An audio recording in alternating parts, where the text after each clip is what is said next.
Kami telah berjumpa dengan seseorang yang menempuh di pendidikan di Singapura, secondary school, dan kami lihat dan kami memiliki scan-nya, sertifikat GCE O level dari Singapura.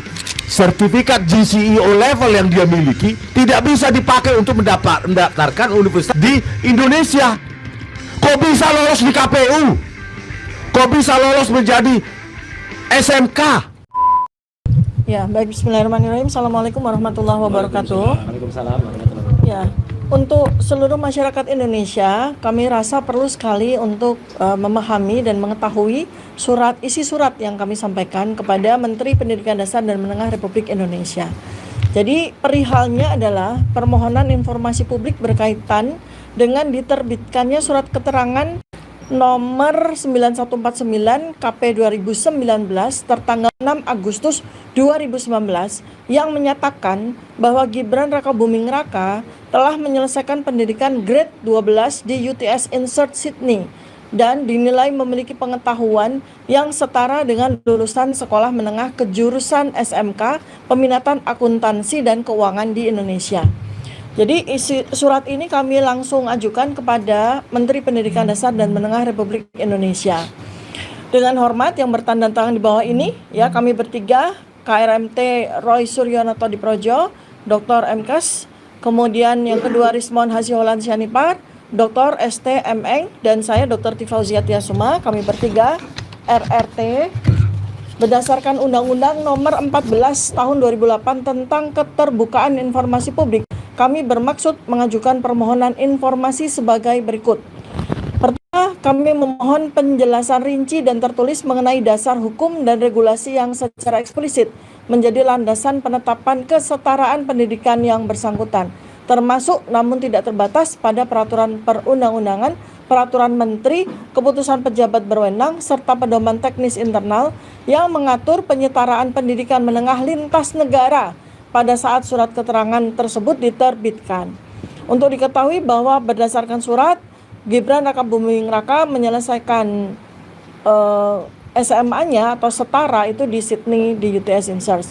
Penjelasan tersebut kami mohon mencakup ketentuan normatif yang mengatur A. Kewenangan unit kerja atau pejabat yang menetapkan kesetaraan, B. Ruang lingkup dan batasan penyetaraan antara pendidikan menengah umum, pendidikan menengah kejuruan, dan pendidikan pathway pra-universitas luar negeri, serta parameter hukum yang membolehkan penyetaraan pendidikan luar negeri yang bersifat akademik umum atau pra-universitas menjadi setara dengan jalur pendidikan menengah kejuruan tertentu. Dalam hal ini adalah SMK Peminatan Akuntansi dan Keuangan. Selain itu, kami memohon kejelasan apakah pada saat penetapan kesetaraan tersebut berlaku regulasi atau pedoman yang secara khusus mengatur konversi lintas jalur pendidikan, General Vocational Equivalency, serta bagaimana ketentuan tersebut diterapkan secara konkret dalam kasus ini, termasuk apabila terdapat diskresi administratif yang digunakan dan dasar hukum diskresi tersebut.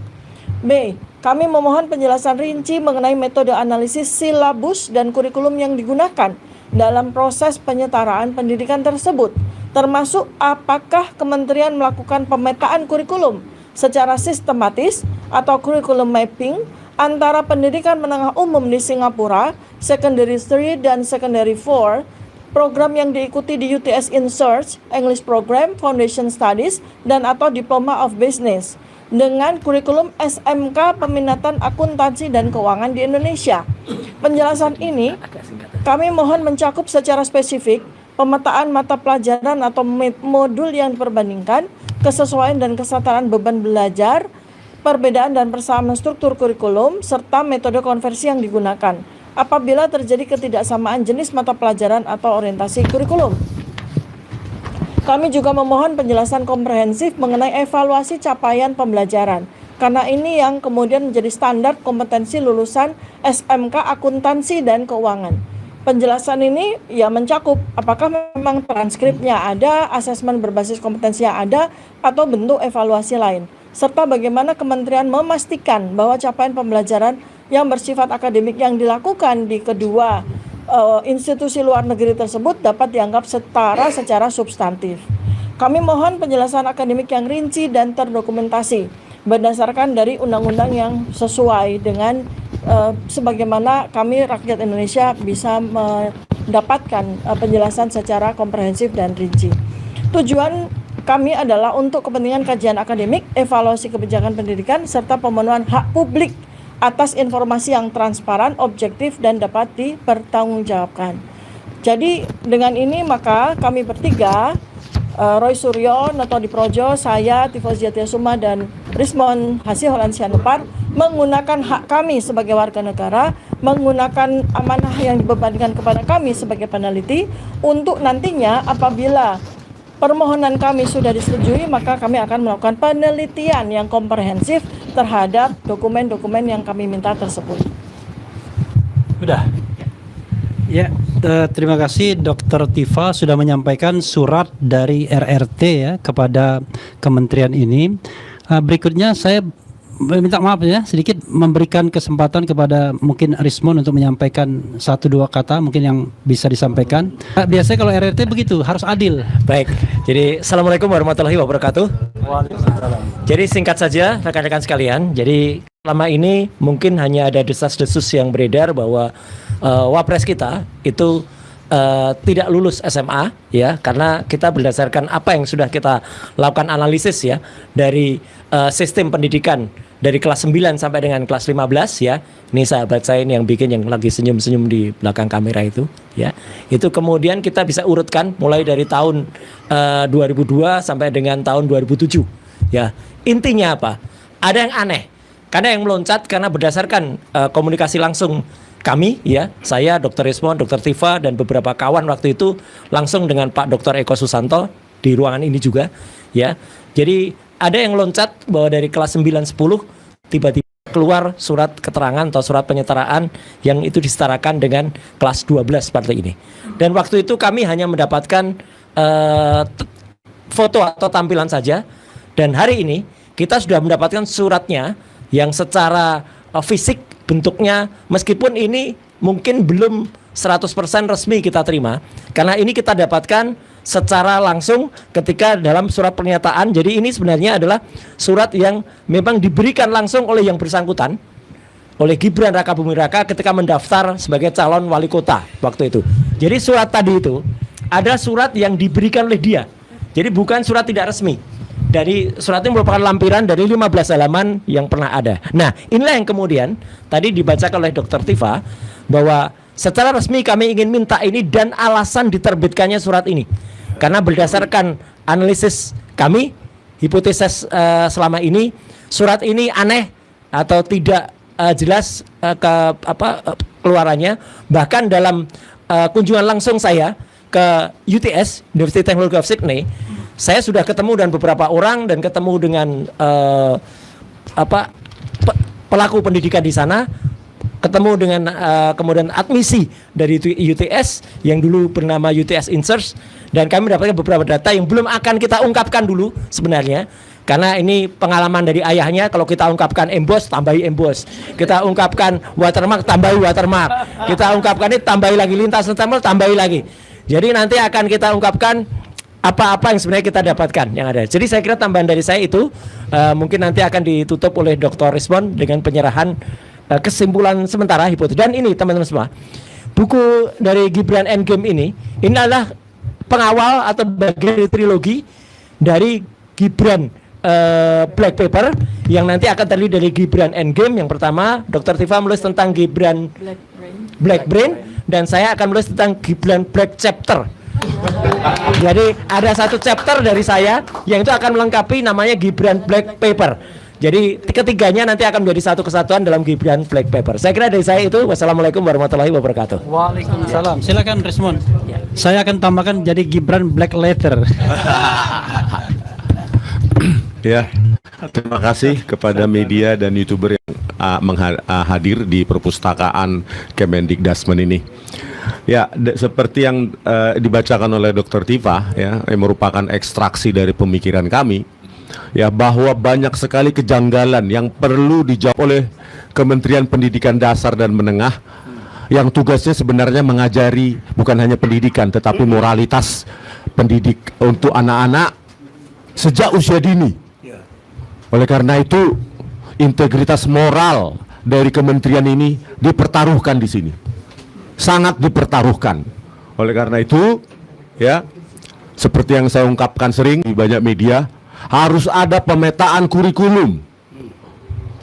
Ada anatomi kurikulum, silabus, capaian pembelajaran mengenai bobot-bobotnya, spesifik satuan pembelajaran, seperti kok bisa ya Gibran menerima surat keterangan penyetaraan SMK Akuntansi dan Keuangan yang merupakan sekolah kejuruan atau vokasional yang spesifik untuk mempersiapkan peserta ajar untuk masuk ke dunia kerja.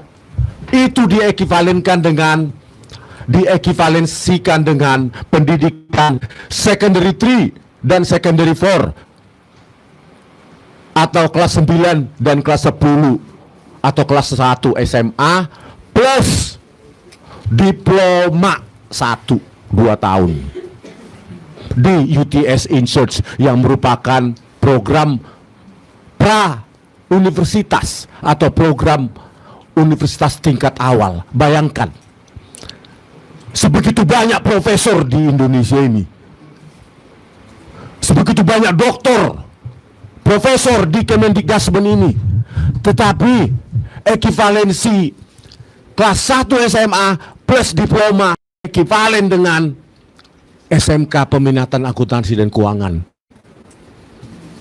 Padahal dalam syarat penyetaraan ijazah yang secara online itu ada 10 dokumen. Kami tanyakan langsung, konfirmasi langsung kepada Dr. Eko Susanto sebagai sekretaris di Jendikdasmen. Setidaknya ada 2 dokumen yang tidak dimiliki oleh Gibran. 1, raport 3 tahun. Tidak ada. Yang kedua, ijazah yang mau disetarakan itu tidak ada. Ijazah SMA dari luar negeri atau yang dikenal di luar negeri High School Living Certificate. Itu nggak ada. Kok bisa secara online itu bisa tembus dan menjadi surat keterangan penyetaraan itu? Itu yang harus kita tanyakan. Dan terakhir, kami telah berjumpa dengan seseorang yang menempuh di pendidikan di Singapura, secondary school, dan kami lihat dan kami memiliki scan-nya, sertifikat GCE O level dari Singapura. Dan ia mengatakan, jangankan mendaftar Wapres, mendaftarkan ke universitas saja dia nggak bisa. Sertifikat GCE O level yang dia miliki tidak bisa dipakai untuk mendaftarkan universitas di Indonesia. Kok bisa lolos di KPU? Kok bisa lolos menjadi SMK? Ketika saya tanyakan, dan saat itu terakhir saya ketemu dengan Dr. Eko Susanto, pertanyaan terakhir saya, apakah kasus serupa itu pernah ada di Kemendikdasmen ini? Maksudnya serupa artinya secondary 4 atau kelas 1 SMA plus diploma itu ekivalen dengan SMK. Tidak ada. Kalau memang ada, ayo kita tunjukkan nanti, besok, kalau ada. Oleh karena itu desakan kami, ya, kejujuran dari Kemendikdasmen, ya, karena ini kementerian yang mengajar moralitas sejak usia dini, ya kalian dulu juga bermoral. Jangan mengajarin anak-anak bermoral kalau kalian tidak bermoral. Artinya, ya kalau memang ada yang salah, ada maladministrasi ketika dikeluarkannya surat keterangan untuk Gibran pada tanggal 6 Agustus 2019, ya cabut. Itu saja, cabut. Institusi juga pernah salah, bisa salah, tapi harus berani mengoreksinya. Begitu, terima kasih. Oke, ya. Ini Rismon nggak marah ya, nggak marah. Itu memang logatnya. Dokter Tifa katanya mau nambahkan sedikit. Silakan. Ya. Nggak marah. Ya, jadi saya mau menyambung tentang buku yang saat ini akan disampaikan, ya. Ini adalah buku karya Bang Rismon Hasyiwalansyah Nipar yang merupakan bagian dari buku besar yang kami sudah sampaikan, ya, buku trilogi yang kami berikan judul Gibran's Black Paper. Jadi ini adalah chapter yang kedua. Chapter yang pertama namanya Gibran Black Chapter. Nanti ditulis oleh Bang Roy Suryo. Dan chapter yang ketiga saya namanya Gibran's Black Brain. Kenapa saya sebut sebagai Gibran's Black Brain? Karena nanti pada buku tersebut ya, sebentar lagi nanti akan kami launching. Itu saya melakukan analisis neuroscience behavior, kemudian neuropolitika ya, kemudian psikologi forensik ya, terhadap beberapa tulisan-tulisan yang dimuat di Kaskus ya, di akun Fufu Fafa yang sudah lama Mas Roy Suryo melakukan penelitian, dan ada bukti-bukti ya bahwa ya yang ditulis oleh Mas Roy di chapternya beliau, ada bukti bahwa Fufu Fafa ini akunnya 99,9% dimiliki oleh Gibran Raka Buming Raka. Saya memberikan satu contoh yang saya analisis ya, dan ini adalah cuitan dari Fufu Fafa yang belum pernah terpublikasi ya, belum pernah terpublikasi. Fufu Fafa menulis ya pada tanggal 23 Juni 2014 pukul 01.57. Artinya yang penulis ini ini kan PM ya, 01.57. Ini artinya tengah malam lewat masih menulis, masih mencuit ya. Ini ada problem insomnia di sini berarti ya. Tulisannya adalah, akhirnya para kader PDIP sadar. Sadarlah kalian.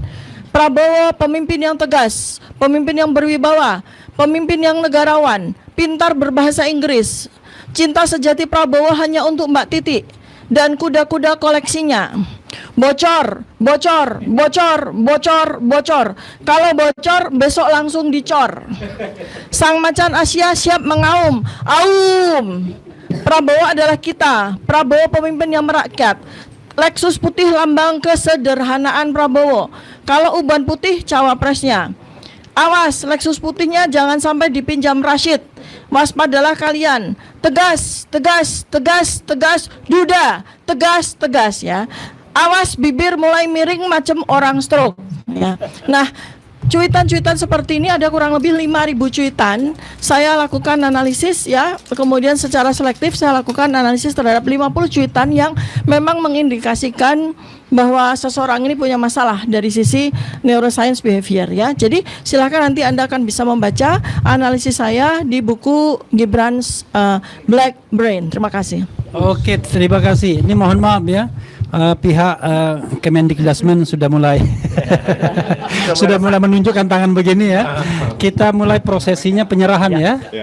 Sebenarnya kita ingin menyerahkan 3 buku. Jadi tadi chapter pertama Gibran Black Chapter itu mestinya 1. Kemudian Gibran Black Brain mestinya 2. Nah terakhirnya Gibran Endgame mestinya 3. Tapi karena ini RRT dibalik 321 jadinya. Jadi mohon dimaklumi, yang sudah ready adalah Gibran Endgame ya. Kita langsung lompat, jumping up ya, karena terkait dengan Dikdasmen juga. Kalau ini terbukti bahwa Gibran tidak memiliki ijazah SMA, maka dia qualify for impeachment ya kan, untuk dimakzulkan sebagai wakil presiden Republik Indonesia. Oke, silakan. Ada 3 penyerahan. Jadi kalau hari ini misalnya baru hipotesis dan belum terbukti, nanti kalau sudah terbukti maka situ mundur lah kowe. Ya, gitu ya. Situ mundur lah. Ya gitu. Itu jadi mungkin sudah jelas. Sorry, maaf. Ya. Kalau surat mungkin diserahkan Dr. Tifa langsung. Bang Jagir, surat diserahkan Dr. Tifa, nggak apa-apa. Kemudian nanti Mas Roy menyerahkan buku Jokowi White Paper. Kemudian Rismon karyanya. Ya. Ya, yang menyerahkan Dr. Tifa.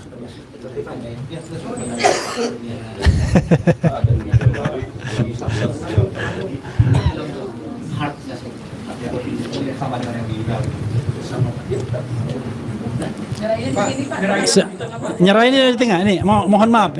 Ini Dr. Tifa menyerahkan ini. Nah itu, menyerahkan dulu itu ya. Surat dulu. Ya.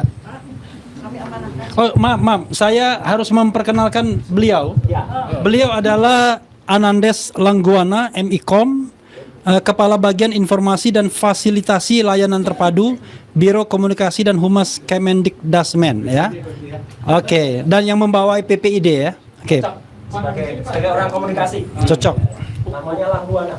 Andes. Tanda terimanya.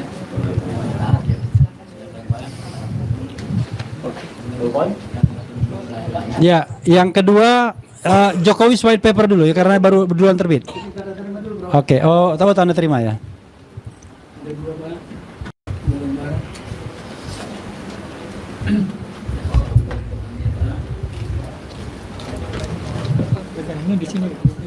Kenapa? Oh iya. Ibu-ibu mohon maaf kalau menyerahkannya di tengah ya, agak di tengah. Kasihan yang lain. Mas Roy. Agak tengah. Nah, gitu. Ya. Penyerahan buku ya. Penyerahan buku jangan. Jokowi white paper dulu. In order duluan terbit. Jadi buku Jokowi White Paper ini yang nanti akan juga menjadi ada seri yang kedua yaitu buku Gibran White Paper, tapi nanti chapter keduanya nanti akan diserahkan oleh Dr. Rismon dan moga-moga buku ini bisa diterima karena ini adalah insya Allah 701 halaman ini bukan main-main yang kita tulis, ini ilmiah. Tapi kalau ada orang belum pernah baca bukunya mengatakan tidak ilmiah, itu berarti dia harus ikut sido mundur ya. Terima kasih. Ya, the last but not least ada, oke, penyerahan. Ya. Lampiran dari berkas yang tadi diserahkan oleh Bu Tima ya lewat dan dengan kuasa hukum puluhan pengacara kami ya pengacara RRT, bela RRT. Nah sebagai lampirannya kita serahkan kepada pejabat perwakilan pejabat PPID di Kemendikdasmen. Judulnya Gibran Endgame Wapres tak lulus SMA. Ya. Semoga ini dikaji dengan kejujuran. Karena apa? Kementerian ini mengajarkan kejujuran sejak usia dini. Harusnya mereka jujur dulu. Ya. Kalau memang ada yang salah di sini, bantahlah dengan buku. Ini kementerian, banyak profesor doktor di sini. Bantah dengan buku. Jangan seperti seberang sana mengatakan buku Jokowi White Paper tidak ilmiah, terus cengengesan dia. Bantahannya cuma itu. Karena di sini banyak profesor doktor di kementerian ini. Silakan bantah. Kalau bisa kita seminarkan secara terbuka. Tapi sebelum itu kita akan jumpa besok di sidang Komisi Informasi Pusat KIP. Termohon dari pihak Kemendikdasmen. Silakan Pak. Ya, itu nggak marah ya, itu biasa ya. Oh, nggak marah itu disiplin saya. Mungkin ada yang mau disampaikan. Terima kasih. Ini Pak. Ya, terima kasih kami dari Humas tentunya sudah menerima kunjungan dari Bapak Rismon, Pak Rosuryo dan juga surat sudah dikirim melalui email sebelumnya sudah kami terima juga. Nanti kami akan proses sesuai ketentuan dan perundang-undangan yang berlaku. Terima kasih sekali lagi. Terima kasih. Tapi Pak ya, jawabannya jangan simpel. Soalnya pertanyaannya kompleks. Jadi jangan pertanyaannya kompleks, nanti jawabannya simpel. Tidak dalam penguasaan kami, tidak dalam penguasaan kami. Jangan begitu. Ya, oke. Cukup ya. Ya, terima kasih banyak kepada Kementerian Pendidikan Dasar dan Menengah. Terima kasih banyak kepada Menteri dan Wakil Menteri yang memfasilitasi pertemuan ini. Pak Andes juga terima kasih ya. Langsung diperintahkan oleh Wakil Menteri untuk menghadapi kami. Tapi sempat ketar-ketir juga karena terlalu banyak waktu yang kita sita.